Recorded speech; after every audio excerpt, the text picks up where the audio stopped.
Learn English through stories.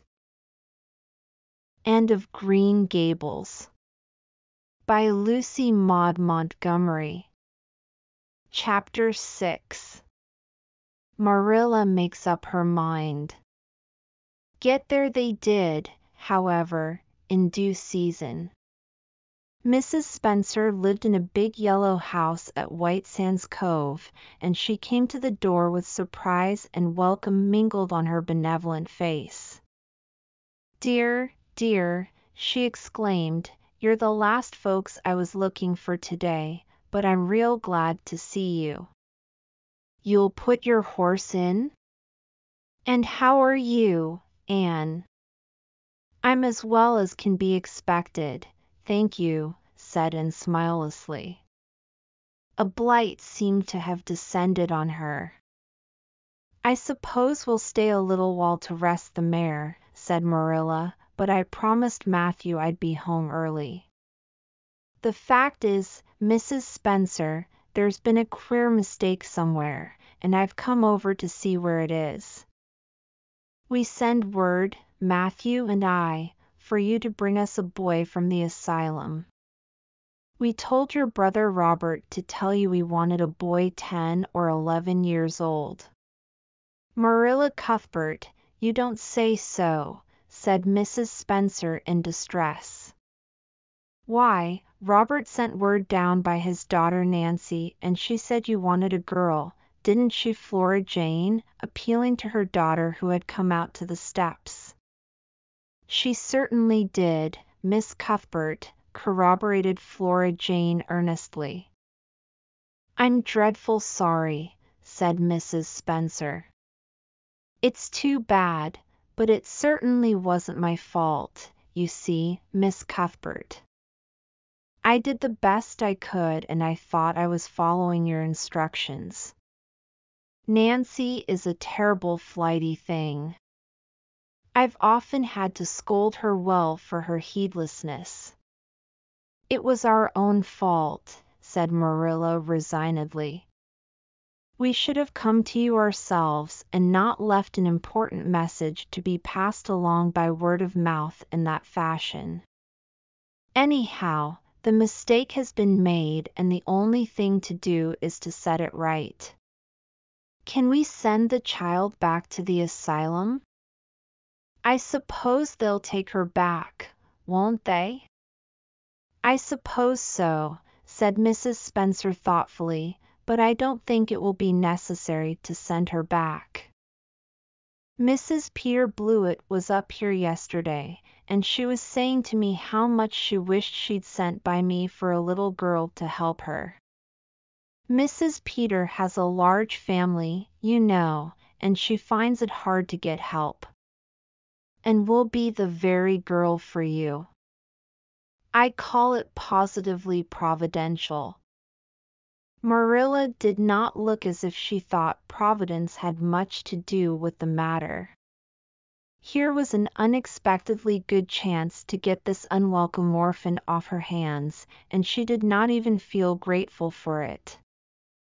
She knew Mrs. Peter Blewett only by sight as a small, shrewish-faced woman without an ounce of superfluous flesh on her bones. But she had heard of her. A terrible worker and driver, Mrs. Peter was said to be. And discharged servant girls told fearsome tales of her temper and stinginess, and her family of pert, quarrelsome children. Marilla felt a qualm of conscience at the thought of handing Anne over to her tender mercies. "Well, I'll go in and we'll talk the matter over," she said.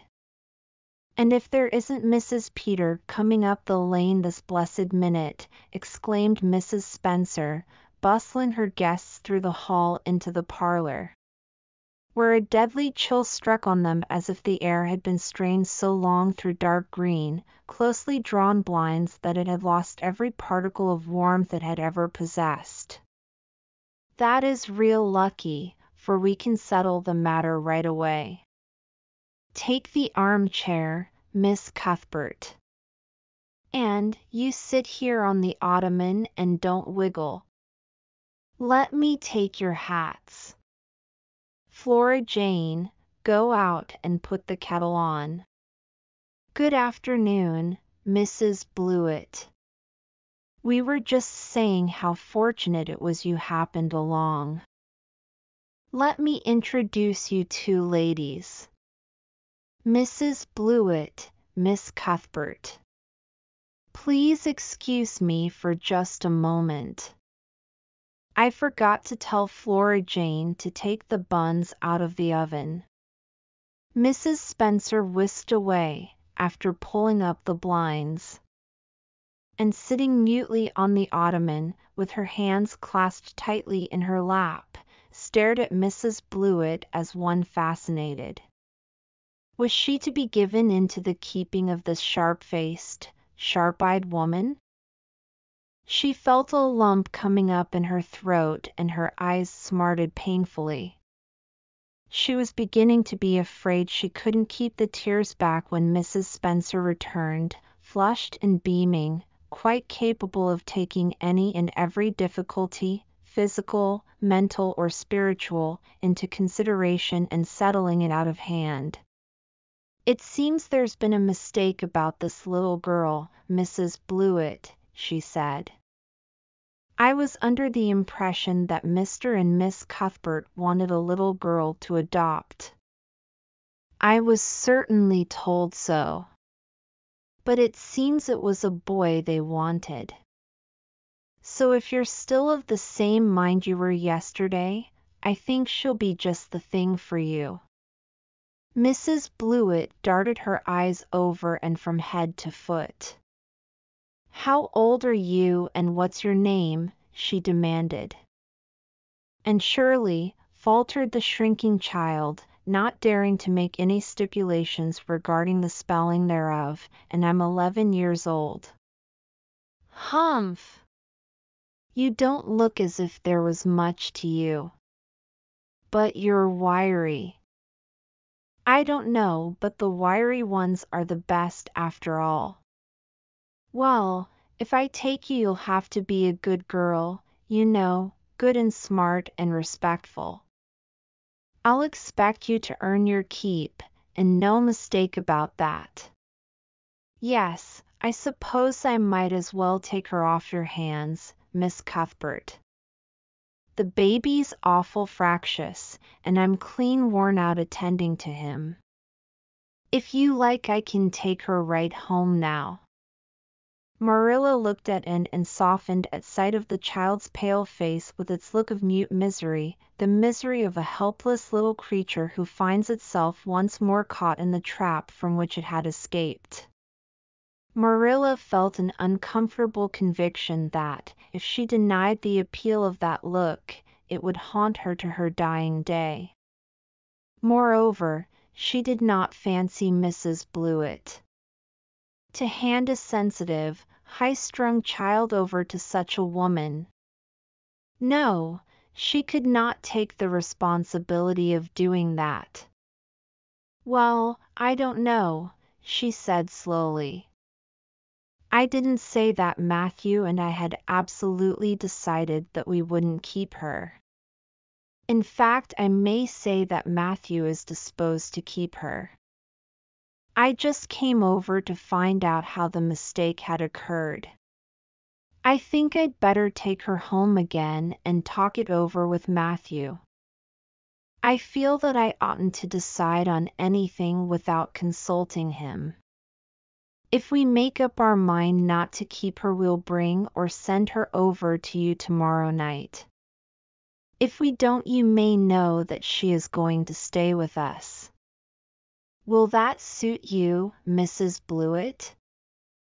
I suppose it'll have to, said Mrs. Blewett ungraciously. During Marilla's speech a sunrise had been dawning on Anne's face. First the look of despair faded out, then came a faint flush of hope. Her eyes grew deep and bright as morning stars. The child was quite transfigured, and, a moment later, when Mrs. Spencer and Mrs. Blewett went out in quest of a recipe the latter had come to borrow, she sprang up and flew across the room to Marilla. "Oh, Miss Cuthbert, did you really say that perhaps you would let me stay at Green Gables?" she said, in a breathless whisper, as if speaking aloud might shatter the glorious possibility. "Did you really say it? Or did I only imagine that you did? I think you'd better learn to control that imagination of yours, and, if you can't distinguish between what is real and what isn't," said Marilla crossly. "Yes, you did hear me say just that and no more. It isn't decided yet, and perhaps we will conclude to let Mrs. Blewett take you after all. She certainly needs you much more than I do. I'd rather go back to the asylum than go to live with her," said Anne passionately. "She looks exactly like a gimlet." Marilla smothered a smile under the conviction that Anne must be reproved for such a speech. "A little girl like you should be ashamed of talking so about a lady and a stranger," she said severely. "Go back and sit down quietly and hold your tongue and behave as a good girl should." "I'll try to do and be anything you want me, if you'll only keep me," said Anne, returning meekly to her ottoman. When they arrived back at Green Gables that evening, Matthew met them in the lane. Marilla from afar had noted him prowling along it and guessed his motive. She was prepared for the relief she read in his face when he saw that she had at least brought Anne back with her. But she said nothing to him relative to the affair until they were both out in the yard behind the barn milking the cows. Then she briefly told him Anne's history and the result of the interview with Mrs. Spencer.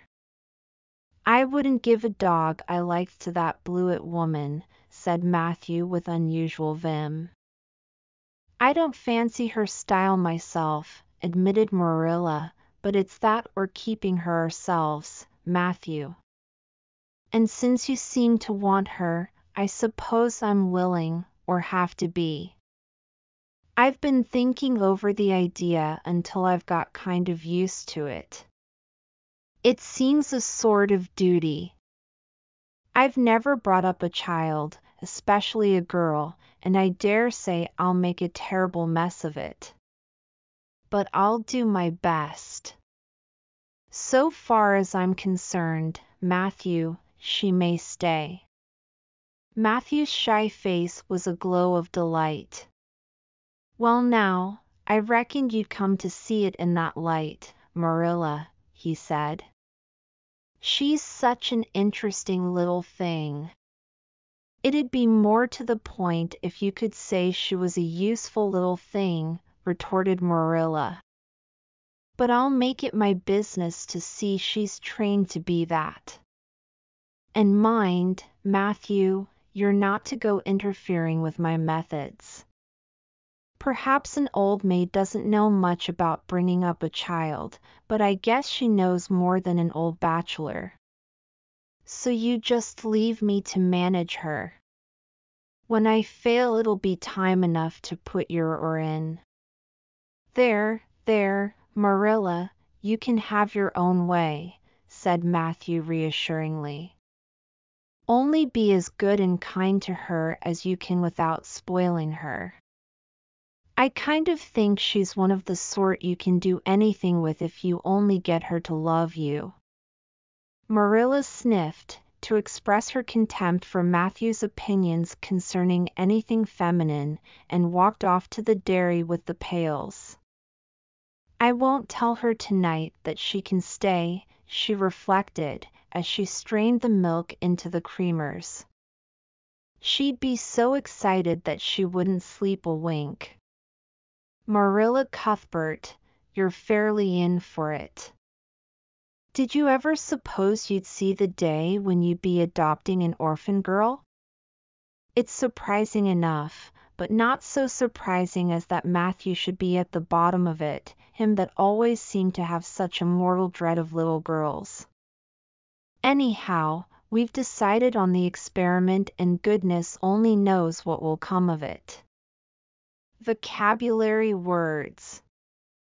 Benevolent, showing kindness and goodwill. Exclaimed, uttered suddenly and with strong emotion, cried out. Blights, causes harm or damage, spoils. Resignedly, accepting something unpleasant with a calm or composed manner. Corroborated, confirmed or supported with evidence or testimony. Flighty, unstable, easily distracted, or capricious. Heedlessness, lacking careful attention or consideration, recklessness. Providential, occurring at a favorable or opportune time, seemingly arranged by divine intervention. Qualm, a feeling of doubt, anxiety, or uneasiness. Transfigured, changed in form or appearance, often for the better. Reproved, expressing disapproval or criticism, scolded. Vim, energy, enthusiasm, or vitality. Shrewish, ill-tempered or scolding in nature, typically applied to women. Stinginess, excessive unwillingness to spend or give, miserliness. Fractious, irritable, quarrelsome, or unruly. High-strung, nervous, easily agitated, or excitable. Gimlet, a small hand tool for boring holes, often with a screw-like spiral. Milking, extracting milk from a mammal, usually a cow. Contempt, the feeling that someone or something is beneath consideration, worthless, or deserving scorn. Reassuringly, providing comfort, support, or encouragement. Dairy, a place where milk and its products are processed and prepared. Contemplated, thoughtfully considered or pondered. Adopting, taking someone into one's family and treating them as one's own child.